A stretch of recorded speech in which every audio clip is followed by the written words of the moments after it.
J'ai le plaisir cette semaine de vous présenter le H,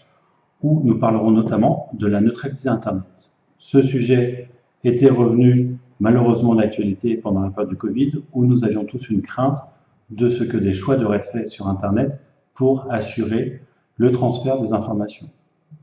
Rappelons que, par principe, l'Internet est ouvert à tous, ceci est d'ailleurs fixé dans un règlement européen datant de 2015,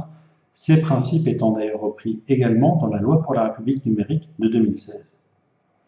Le principe est une non-discrimination des informations qui doivent transiter sur Internet, sauf quelques exceptions, répondre à une obligation légale pour éviter que des contenus illicites ne transfèrent par Internet, et protéger la sécurité des réseaux et donc éviter les cyberattaques, et, le cas échéant,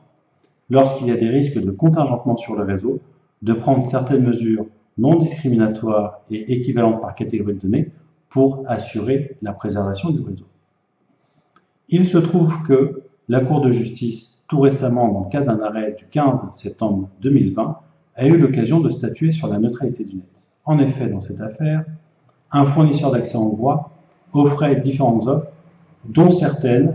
ne permettaient pas de bénéficier de toutes les applications de manière gratuite, mais il s'avérait que dans cette opération et dans ces offres,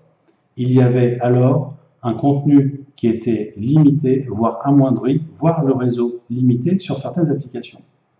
La Cour de justice, saisie via une question préjudicielle, rappelle le principe de neutralité du net en rappelant que rien ne permet, dans le cadre d'un Internet ouvert, de prendre des mesures discriminatoires visées sur de simples considérations commerciales.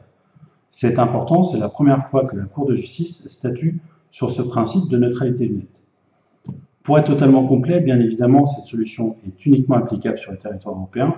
Aux États-Unis, il en va autrement, la neutralité du net ayant été remise en cause au niveau fédéral, même si certains États luttent à titre individuel pour rétablir cette neutralité du net par leur propre législation. Je vous souhaite une très bonne navigation au sein de nos articles et à très bientôt.